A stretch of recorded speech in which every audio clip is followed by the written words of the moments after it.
हरि नाम यही हरि नाम यही हरि नाम यही जगती मंगल की आरती पापियों को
मधुरं मधुराधिपतिरखिलं मधुरं हरणं मधुरं हरणं मधुरं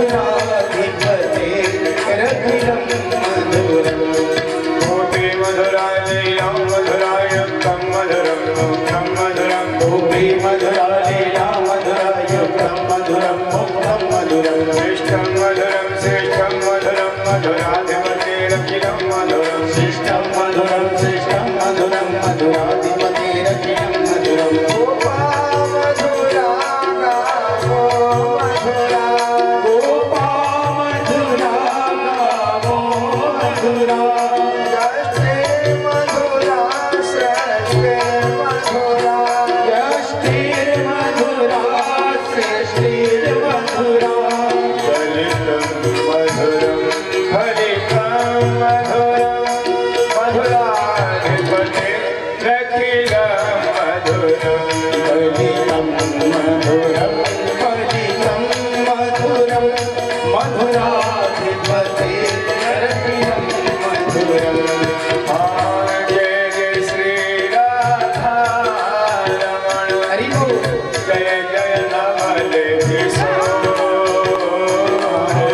जय जय श्री राधा रमण जय जय नवल किशोर जय गोपी चिति चोर प्रभु जय जय माखन चोर जय गोपी चित चोर प्रभु जय जय माखन चोर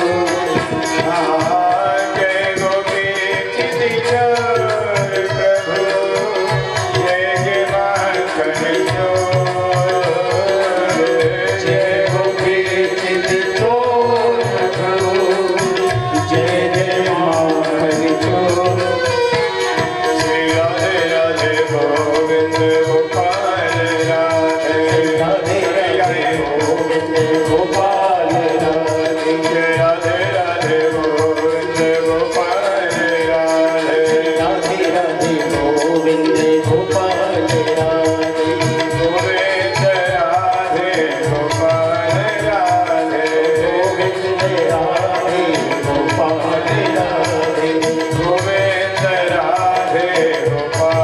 राधे गोविंद राधे गोपाल राधे गोविंद राधे गोपाल राधे राधे राधे गोविंद गोपाल राधे राधे राधे गोविंद गोपाल राधे राधे राधे गोविंद गोपाल राधे राधे राधे गोविंद गोपाल राधे राधे राधे गोविंद गोपाल राधे राधे राधे गोविंद गोपाल राधे गोविंद राधे गोपाल राधे गोविंद राधे गोपाल राधे गोविंद राधे गोपाल राधे गोविंद राधे गोपाल राधे राधे राधे गोविंद गोपाल राधे राधे राधे गोविंद गोपाल राधे राधे राधे गोविंद गोपाल राधे राधे राधे गोविंद गोपाल राधे गोविंद भगवान की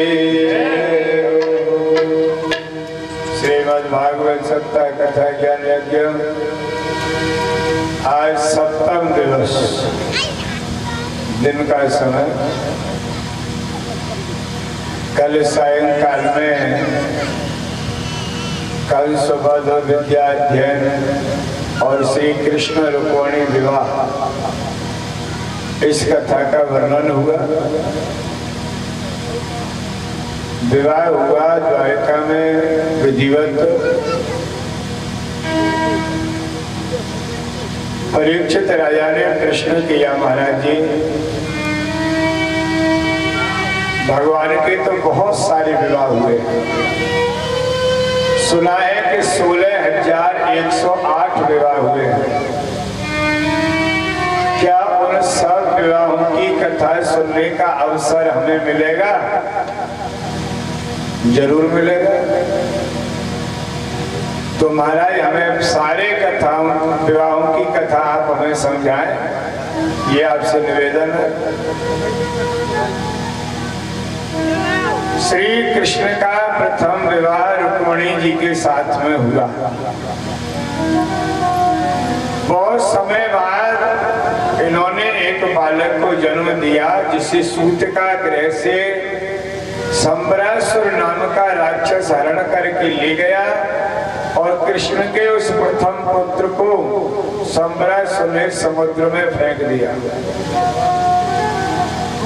जिस बच्चे को एक मछली निगल जाती है और वह मछली संबरासुर के भंडार घर में मच्छरों द्वारा पहुंचती है। मछली को चीरा गया तो उसमें से मानव शिशु निकला। भंडार घर की अध्यक्षा है रति। रति कामदेव की पत्नी है सज्जनों।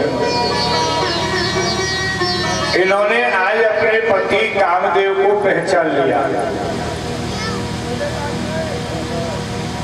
प्रद्युम्न जो है वो कामदेव के अवतार हैं और पालन पोषण करने लगे। बड़े अच्छे से बड़े जल्दी जल्दी बड़े हों।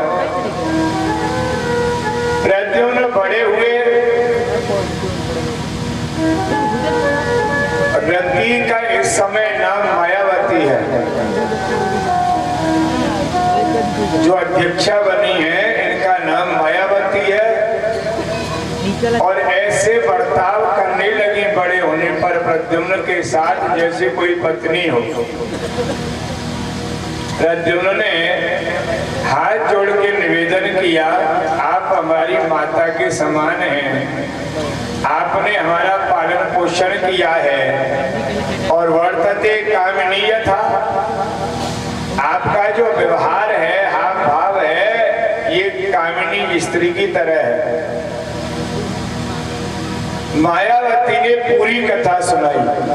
उन्होंने कहा जी आप इंद्र के कहने पर भगवान शिव की तपस्या नष्ट करने गए। आप कामदेव हैं और महादेव ने आपको भस्म कर दिया। तब मैं रोती हुई उनके पास पहुंची। उस समय उन्होंने कहा ये रामायण की कथा है। महादेव कहते हैं कि कृष्ण तनया होए पति तोरा वचन अन्यथा होए न मोरा। कृष्ण तनया होए पति तोरा वचन अन्यथा होए न मोरा। कृष्ण तनया होए पति तोरा वचन अन्यथा होए न मोरा। कृष्ण तनया होए पति तोरा वचन अन्यथा होए न मोरा। कृष्ण का प्रथम पुत्र जो होगा वो तुम्हारा पति होगा और तुम्हें संबरासुर के भंडार घर में मछली के उदर से प्राप्त होगा। ऐसा उन्होंने मुझे बताया। मैं कब से आपकी प्रतीक्षा कर रही हूँ और आप कहते हैं कि ये सब क्या है। प्रद्युम्न जान गए और प्रद्युम्न ने संबरासुर को समाप्त किया। मायावती को लेकर के द्वारका में प्रवेश करते हैं। कृष्ण पत्नियों ने जाना कि ये भगवान कृष्ण ही हैं और नारद जी पूरा वृत्तांत बताते हैं कि ये कृष्ण नहीं है, कृष्ण का प्रथम पुत्र है प्रद्युम्न। बड़ा उत्सव मनाया गया। जो बालक सूतिका गृह से हरण कर लिया गया था वह आज विवाह करके लौटा है। बड़ा उत्सव मना। परीक्षित ने कहा गुरुजी आप संतान के बारे में बताने लगे और वो विवाह की हम पूछे वो आप बता नहीं रहे हैं। नहीं सब बता रहे हैं ना। सत्राजित स्वतनया स्वयं उद्यम्य दत्तवान। सत्राजित ने अपनी पुत्री सत्यभामा का विवाह भगवान के साथ स्वेच्छा से किया। एक बार की बात है, सत्राजित सूर्य भगवान के द्वारा दी हुई मणि को पहन करके श्री कृष्ण की सभा में आए। सब लोगों ने जाना कि ये सूर्य भगवान है, तो कितना तेज था, उतनी चमक थी। पर कृष्ण कहते हैं ये सूर्य नहीं, सत्राजित है, जो सिमंतक मणि को पहन करके चला रहा है।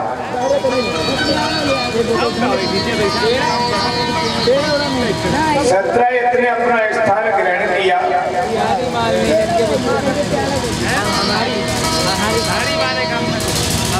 भगवान कहते हैं सत्राजित, आपके पास ये जो मणि है ना, बड़ी अच्छी मणि है, हमें दे दो। सत्राजित ने कहा नहीं, ये मणि मैंने सूर्य भगवान को प्रसन्न करके उनसे प्राप्त की है, ये मैं आपको नहीं दे सकता हूँ। भगवान ने कहा भाई ठीक है, आपकी जैसी इच्छा। समय निकला, एक बार उसी मणि को पहन करके सत्राजित के छोटे भाई प्रसेन जंगल में शिकार खेलने जाते हैं। जंगल में जाने पर एक शेर ने प्रसेन को मार दिया और मणि को लेके आगे जंगल में निकल गए। वहीं जाम्बवंत रहते थे। जाम्बवंत मंत्री अति बूढ़ा, वही दामादर वाले जाम्बवंत ये रहते थे। इन्होंने क्या किया कि शेर को मार दिया और मणि को लेकर के अपने गुफा में चले गए। शाम हो गई, प्रसेन नहीं लौटे, तो सत्राजित ने श्री कृष्ण के ऊपर ये आरोप लगा दिया कि भगवान ने मणि मांगी, मैंने नहीं दी, इसलिए उन्होंने मेरे भाई को समाप्त कर दिया, मेरे भाई को मार डाला। लोगों के द्वारा यह चर्चा भगवान के कानों तक पहुंची।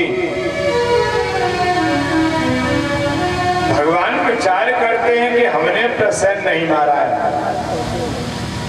पर यदि प्रसेन मारे गए हैं तो किसी ने तो मारा ही होगा, पता लगाया जाए। और श्री कृष्ण कुछ ही यादवों को लेकर के चल दिए। जंगल में गए, प्रसेन मरे पड़े हैं, मणि उनके पास नहीं है। आगे चले, शेर मरा हुआ पड़ा है, मणि उसके पास भी नहीं है। और आगे नीच के पद चिन्ह ये दर्शा रहे थे, दिखा रहे थे, बता रहे थे ये नीच मणि को ले गया है और गुफा में चला गया है। भगवान गुफा के दरवाजे तक पहुंचे सबको लेकर के, और वहां जाके कहते हैं कि ये रीछ साधारण नहीं है, बहुत बलवान है, बहुत बलवान है, जिसने शेर को समाप्त कर दिया। आप लोग यहीं ठहरो और मैं अंदर जाता हूं। 12 दिन मेरी प्रतीक्षा करना, और ना आऊं तो यहीं से लौट जाना। श्री कृष्ण अंदर गुफा में प्रवेश करते हैं तो सज्जनों, जाम्बवंत से युद्ध आरंभ हो जाता है। भगवान श्री कृष्ण का और जाम्बवंत का युद्ध। लड़ते लड़ते 12 नहीं, जब 20 दिन हो गए, तब यादवों ने सोचा भाई अब यहां से खिसक लो। 20 दिन हो गए हैं, अभी भगवान लौटे नहीं, और उन्होंने कहा था कि मैं 12 दिन में लौटूंगा। चलो वसुदेव जी को, उनके पिता को समाचार देते हैं। गए, सारी कथा सुनाई। यहाँ नारद जी के कहने से वसुदेव जी देवी भागवत की कथा सुनते हैं, और उसमें कामना ये होती है कि हम इसलिए कथा सुन रहे हैं, इसलिए आपकी आराधना कर रहे हैं कि हमारा पुत्र सकुशल वापस लौट के आ जाए। यहाँ अनुष्ठान चल रहा है, वहाँ युद्ध चल रहा है। 27वें दिन जाम्बवंत चरणों में गिर गए और बोले, प्रभु मुझे क्षमा कर दो, मुझे क्षमा कर दो। भगवान कहते हैं और लड़ लो।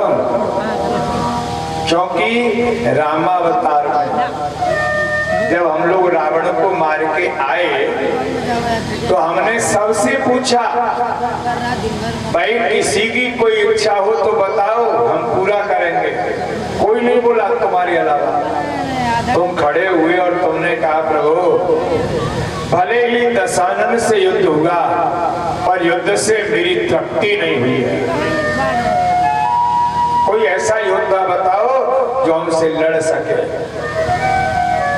भगवान ने कहा, भाई जामवंत जी, इस समय तुमसे लड़ने योग्य योद्धा यदि कोई है तो इकलौता मैं हूं। और इस समय में आपसे लड़ता हूं तो लोग हंसेंगे, कहेंगे ये देखो स्वामी सेवक लड़ रहे हैं। अभी नहीं, द्वापर के अंत में कृष्णावतार में हम आपकी शिक्षा को सम्मान देंगे, आपसे युद्ध करेंगे। ध्यान देने की बात है कि रामायण में भी, राम काल में भी जामवंत बूढ़े थे, जामवंत मंत्री अति बूढ़ा, ऐसा लिखा है। और युग बदल गया, द्वापर का अंत आ गया और उस समय 27 दिन तक भगवान से जामवंत लड़े। सोचो कितनी ताकत होगी इनके अंदर। चरणों में गिरे, बोले प्रभु ये मणि लीजिए और मेरी पुत्री है जाम्बवती। जब आप राम अवतार में थे तब ये आराधना कर रही थी आपको पति रूप में प्राप्त करने के लिए। मैंने कहा भी था पर आपने यह कह करके मना कर दिया कि अभी हम एक पत्नी व्रतधारी हैं, विवाह नहीं करेंगे, ऐसा आपने कहा। द्वापर के अंत में कृष्णावतार में आपकी शिक्षा को सम्मान देंगे निःसंदेह। मेरी पुत्री है प्रभु, इसे भी स्वीकार करें और मणि भी आप लें। भगवान ने जाम्बवती के साथ विवाह किया। मणि को लेकर के आए, सत्याजित को दी कि भैया संभाल के रखो ये, अब कोई ले जाए कोई मर जाए हमारी जिम्मेवारी नहीं है। सत्याजित ने कहा, प्रभु हमें क्षमा कर दें, निवेदन है मेरी पुत्री है सत्यभामा, मैं इसका विवाह आपके साथ करना चाहता हूँ। भगवान ने सत्यभामा को भी स्वीकार कर दिया। 3 विवाह हो गए। ध्यान देने की बात है, श्री कृष्ण पर व्यर्थ में ही ये कलंक लगा कि उन्होंने प्रसेन को मार दिया। मारा नहीं था परंतु नाम लग गया, कलंक लग गया। ये कलंक हम लोगों को भी लग सकता है। किस स्थिति में लग सकता है? भाद्रपद शुक्ला चौथ का चंद्रमा देखने से। मया भाद्रपदे शुक्ले चतुर्थ्या चंद्र दर्शनम। भाद्रपद शुक्ला चौथ का चंद्रमा देखने से कलंक लगता है। हाँ, ये चंद्रमा देखा नहीं जाता, इसको नहीं देखना चाहिए। तजौ चौथ के चंद्र किनाई। अच्छा, इसी दिन के चंद्रमा को देखने से कलंक क्यों लगता है? क्योंकि इसी दिन की बात है, रात्रि का समय था, गणेश भगवान चले जा रहे थे। तो आप जानते हैं भाद्रपद अर्थात बरसात के महीने गणेश जी चले जा रहे हैं। मोटे बाबा है ही, कहीं कीच आई, पैर पड़ा और फिसल गए, कीच में गिर गए गणेश भगवान।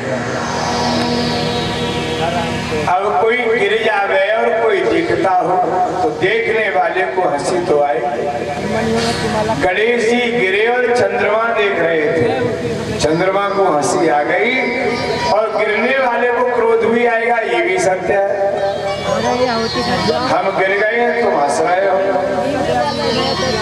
क्रोध आया गणेश जी को, हंसी आई चंद्रमा को, और गणेश जी ने शाप दे दिया चंदा को कि आज के दिन तुझे जो देखेगा उसे कलंक लग जाएगा। ये शाप इस दिन के चंदा को लगा हुआ है गणेश भगवान का। भाद्रपद शुक्ला चौथ को गणेश चौथ भी बड़े धूमधाम से लोग मनाते हैं। गणपति बप्पा मौर्य करके महाराष्ट्र में ये वही उत्सव है गणेश जी का। तो इसलिए कलंक लगता है। वैसे तो ये चंद्रमा देखना ही नहीं चाहिए, और गलती से देख भी लो और कलंक न लगे ऐसा भी चाहते हैं तो ये मंत्र है। इस मंत्र को 21 बार जपोगे तो कलंक खत्म हो जाएगा।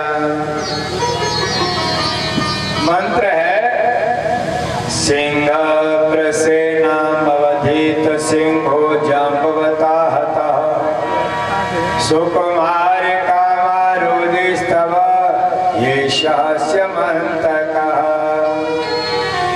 इस मंत्र में पूरी जाम्बवंत और श्री कृष्ण की कथा आ चुकी है। ये मंत्र 21 बार जपा जाए तो कलंक खत्म हो जाता है। गणेश जी की कथा बहुत नहीं आती, कम कथा आती है। तो एक भजन सुनते हैं गणेश जी का, फिर आगे कथा करते हैं। रिद्धि सिद्धि के दाता सब वेदों के ज्ञाता, रिद्धि सिद्धि के दाता सब वेदों के ज्ञाता, वंदना वंदना कर रहे वंदना वंदना वंदना कर रहे वंदना वंदना वंदना कर रहे वंदना वंदना वंदना कर रहे वंदना। रिद्धि सिद्धि के दाता सब वेदों के ज्ञाता, रिद्धि सिद्धि के दाता सब वेदों के ज्ञाता, वंदना वंदना कर रहे वंदना वंदना वंदना कर रहे वंदना।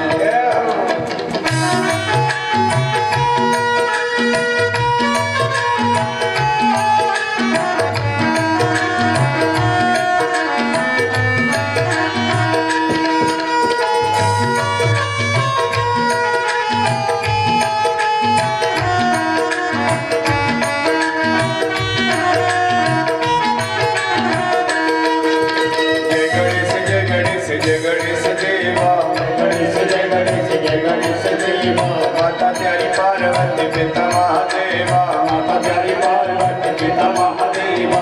पान चढ़े फूल चढ़े और चढ़े मेवा, पान चढ़े फूल चढ़े और चढ़े मेवा। लड्डू के भोग लागे संत करे सेवा, लड्डू के भोग लागे संत करे सेवा। मैया तुम्हें बुलावे, मैया तुम्हें बुलावे, मैया तुम्हें बुलावे कहीं कहीं के लाडला।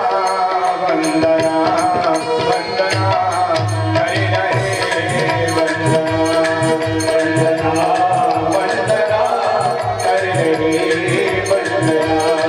रिद्धि सिद्धि के दाता सब वेदों के ज्ञाता, रिद्धि सिद्धि के दाता सब वेदों के ज्ञाता, वंदना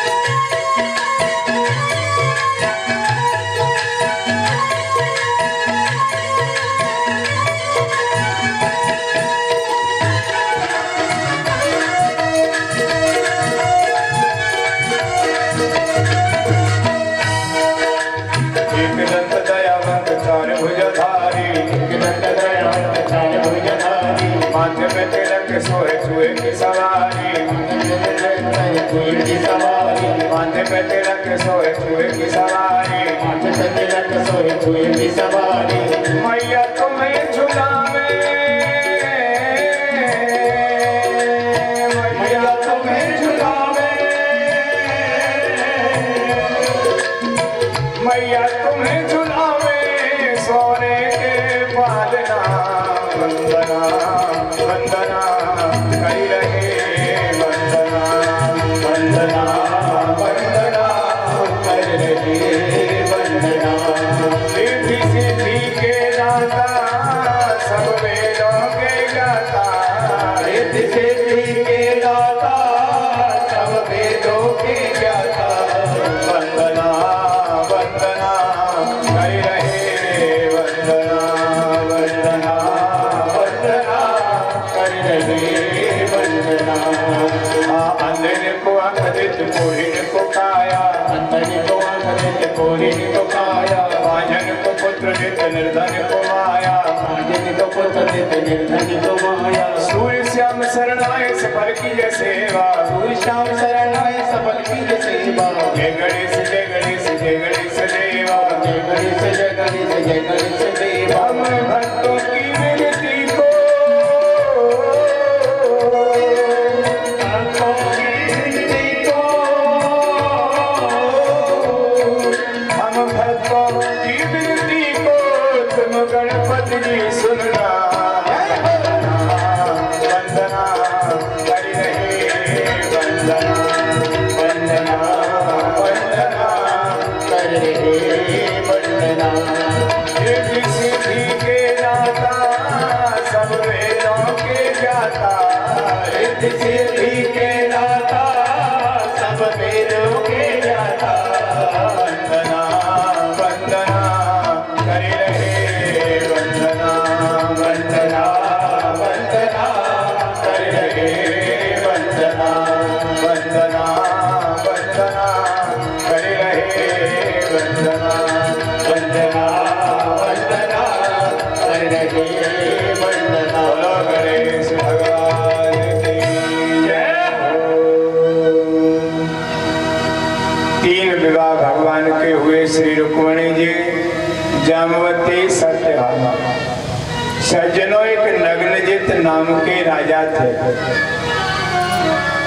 उनकी पुत्री नागनजिती, जिन राजा की प्रतिज्ञा है जो 7 बलवान बैलों को एक ही रस्सी में नाथेगा, उसके साथ में हम अपनी पुत्री का विवाह करेंगे।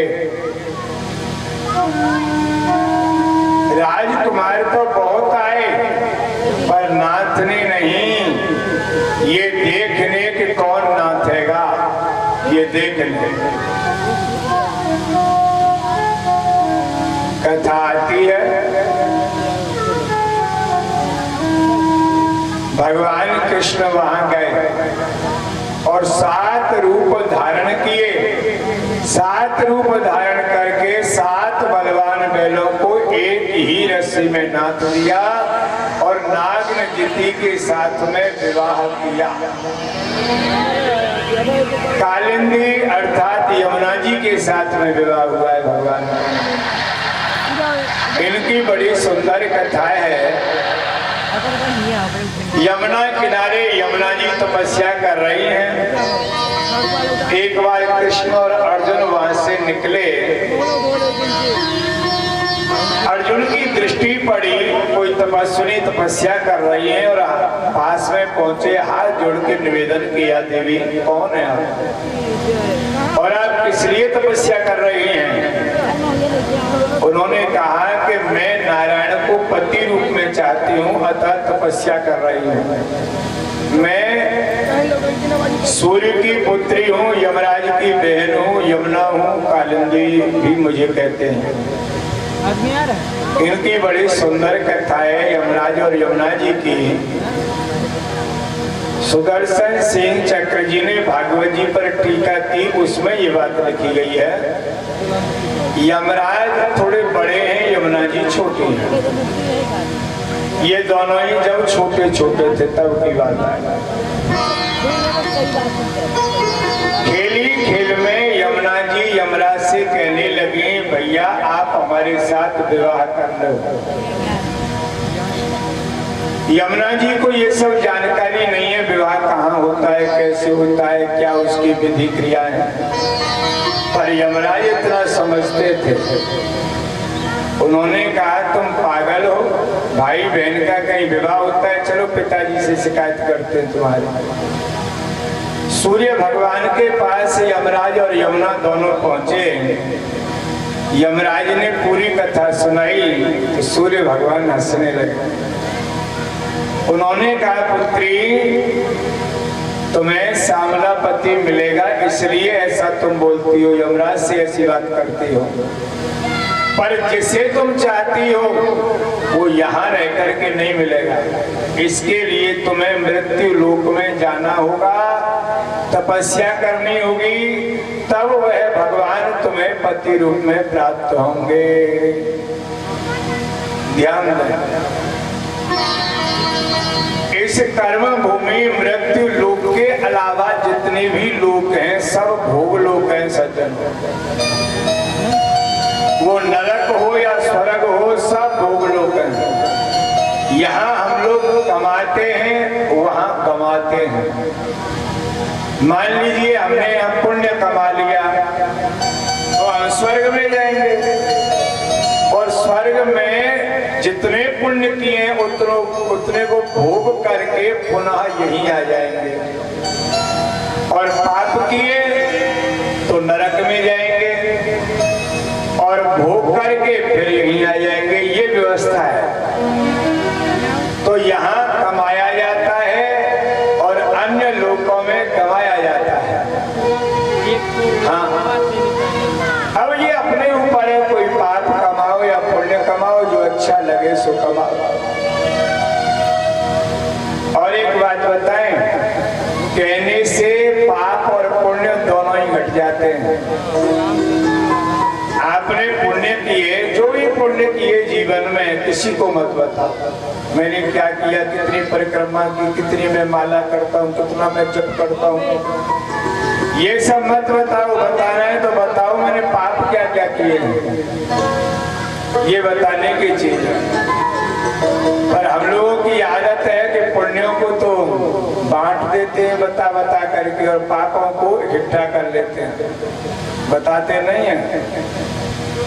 कहे उते कछु दुख घटे हुई, कहने से दुख भी कम हो जाता है। तो कहने से पाप पुण्य और दुख ये सब कम हो जाते हैं, ऐसा समझना है। एक बार ययाति राजा को अपने पुण्यों के प्रभाव से इंद्रासन प्राप्त हुआ और इंद्र की बगल में खड़े हो गए। कहने लगे तुम उतरो, हम भी इतने पुण्य कर चुके हैं कि उस गद्दी पर बैठ सके। इंद्र घबराए, अब मैं क्या करूं? गुरु बृहस्पति से निवेदन किया, गुरुदेव बचाइए। गुरुजी ने कहा इससे पूछो इसने क्या क्या पुण्य कर्म किया है। इंद्र ने पूछा तूने क्या क्या पुण्य कर्म किया, तो वो बखान करने लगे अपने पुण्यों का। कहते हैं हमने नित्य प्रति बहुत सारी गायें ब्राह्मणों को दान दी थी, और उनके सींग सोने में मढ़वा करके हमने दान दिया। हमने अन्न दान दिया, वस्त्र दान दिया, और हमारे दरवाजे पर जो आया वो विमुख नहीं गया। और हमने जाने कितने यज्ञ किए और यज्ञ में कितना धन हमने खर्च किया।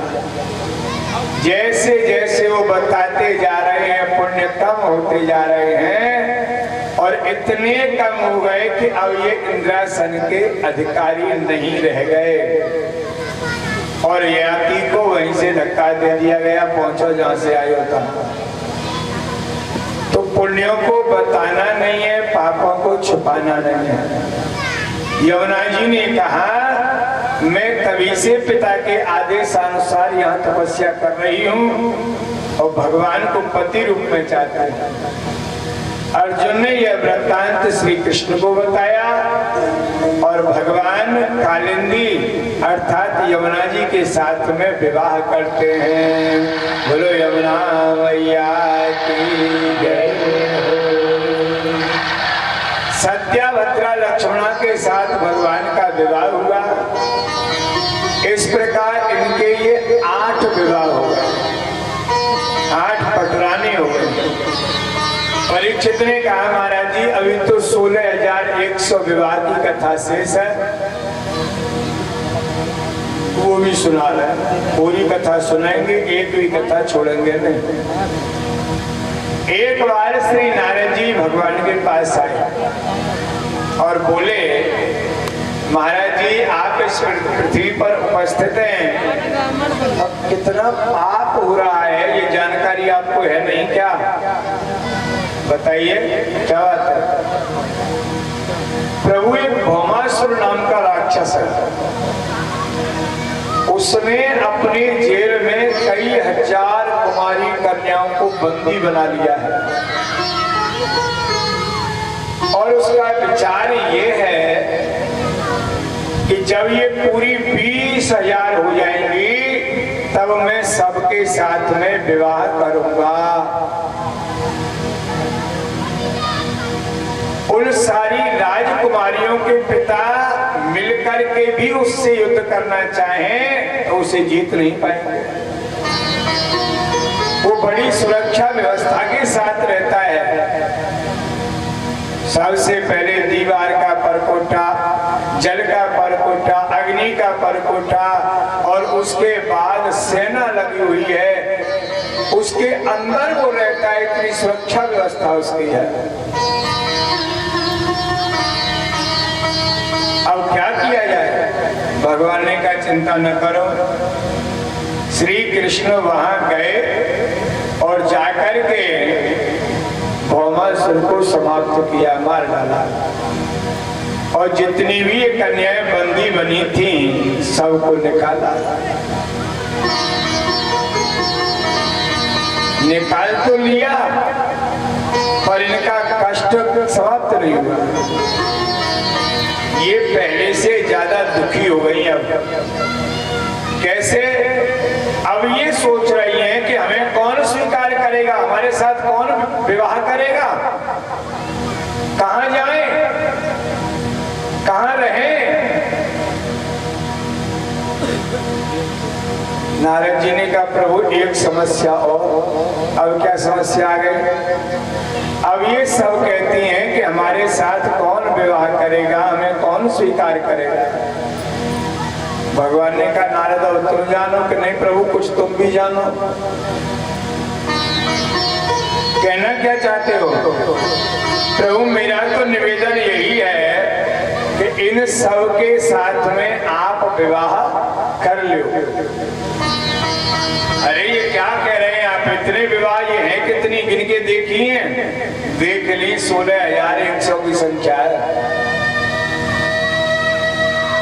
और आपको तो रामावतार में वरदान प्राप्त है। रामावतार में जब आपने यज्ञ किया और ब्राह्मणों को 16 सोने की सीता अलग अलग ब्राह्मणों को दी तो सभी ब्राह्मण आशीर्वाद देते हैं, कहते हैं कि यह आपको अगले अवतार में 1000 गुना होकर के मिले।